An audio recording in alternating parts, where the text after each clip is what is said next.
को कैसे विजय करेगा। आज का जो टॉपिक है कि परमेश्वर अपने लोगों को कैसे जीत प्राप्त कराएगा। सब जीतना चाहते हैं, कोई हारना चाहता है नहीं। तो आज मैं बता रहा कि कैसे वो परमेश्वर अपने लोगों को विजय करेगा। उस समय यहूदा देश में यह गीत गाया जाएगा। हाँ सुनो, देखो कहता है उस समय यहूदा देश के बारे में बात कर रहा है, क्योंकि इस टाइम प्रभु यीशु मसीह संसार में नहीं आए, लेकिन परमेश्वर का वचन नबियों के पास पहुंचा और परमेश्वर बातें कर रहा है, बता रहा है कि वो समय आएगा। इसलिए उस समय की बात कर रहा है, क्योंकि वो समय अभी नहीं आया था। क्या बोल रहा है?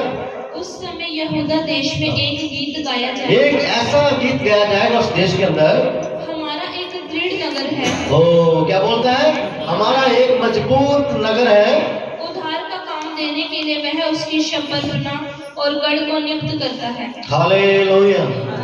कि वहां से हमारा उद्धार उस नगर को मजबूत करेगा। और आज यहाँ पर परमेश्वर का वचन आपसे यही कह रहा है कि उस समय की बात कर रहा है, लेकिन मैं कहता हूं आज वो समय है, प्रभु हमारे बीच में है।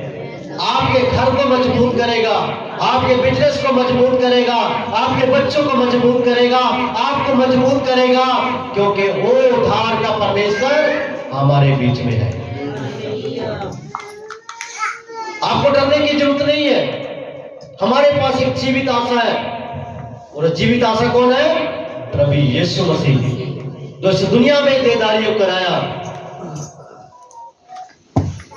और यीशु नबी की पुस्तक उसका 10 का 20 में पढ़ो, क्या लिखा है? 10 के 20 में, उस समय इस्राएल के बचे हुए लोग हाँ। और याकूब के घराने के भागे हुए अपने मारने वाले पर फिर कभी भरोसा न रखेंगे। हाँ। परंतु यहोवा जो इस्राएल का पवित्र है, हाँ। उसी पर वे सच्चाई से भरोसा। हालेलुया। किस पर भरोसा रखेंगे? जो बचाने वाला है। मारने वाले पर भरोसा नहीं रखेंगे। आज आपने यही करना कि शैतान खड़ा है आपको मारने के लिए, आपको बर्बाद करने के लिए, आपके बिजनेस को नाश करने के लिए, आपको फेल करने के लिए, लेकिन आप उस पर भरोसा ना रखें। आप उस परमेश्वर पर भरोसा रखें जो ये वचन में कह रहा है, मैं तेरा बचाने वाला परमेश्वर, मैं तुझे छुड़ाऊंगा। आप सुन रहे हैं गवाहियों को, कैसे प्रभु काम कर रहा है। मेरे पास कोई जादू नहीं है, लेकिन मेरा परमेश्वर महासामर्थी खुदा, जब हम उस पर से प्रार्थना करते हैं, प्रभु प्रार्थना को सुनता है। और 26 के 2 में क्या कह रहा है? यीशु नबी की पुस्तक, फाटकों को खोलो। हाँ, फाटकों को खोलो मतलब कह रहा है, हाँ, कि सच्चाई का पालन करने वाली एक धर्मी जाति प्रवेश करे। ओ क्या बोल रहे हैं? फाटकों को खोलो कि सच्चाई को पालन करने वाली एक धर्मी जाति प्रवेश करे। आज प्रभु का वचन आपसे बात कर रहा है, अपने हृदय को खोलो। प्रकाश बाबा के 3 के 20 में बोल रहा परमेश्वर कि देख मैं द्वार पर आके, आज खोलो, प्रभु को आने दो, प्रभु बदल के रख देगा तुम्हारी जिंदगी। फाटकों खोलो, आज बंद है फाटक, आने दो उस परमेश्वर को। एक धर्मी जाति प्रवेश करेगी, और ये धर्मी जाति कौन है? जो परमेश्वर का वचन मानने वाली, परमेश्वर के वचन का पालन करने वाली। लेकिन वो कब होता है? जब अपने हृदय को खोलते हैं। हालेलुया। और वचनकार क्या कह रहा है इसके बारे में? 24 अध्याय उसका 7 वचन में वो अपनी जीत के बारे में देखो क्या दिख रहा है यहाँ पर। हे फाटकों, हाँ, अपने सिर ऊंचे करो। वो क्या बोलता है? हे फाटकों, अपने सिर क्या करो? ऊंचे करो।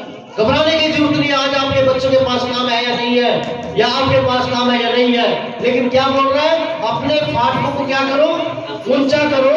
हे सनातन के द्वारों, हे सनातन के द्वारों, ऊंचे हो जाओ। कहता है, क्या कहता है? ऊंचे हो जाओ, क्योंकि क्योंकि प्रतापी राजा क्या करेगा? जब आप अपने सिर उठाओगे, प्रभु को कहोगे प्रभु आ, तो प्रतापी राजा कौन है? वो सनातन का परमेश्वर है। वो आजकल का परमेश्वर नहीं है जिसने चांद सूरज तारे बनाए। वो सनातनी परमेश्वर है। वो प्रवेश करेगा तुम्हारी लाइफ में। वो आएगा तुम्हारे घर में, वो आएगा तुम्हारे बिजनेस में, और जहां जहां गलत हुआ है प्रभु कहता मैं सब कुछ ठीक, विश्वास तुम्हारा।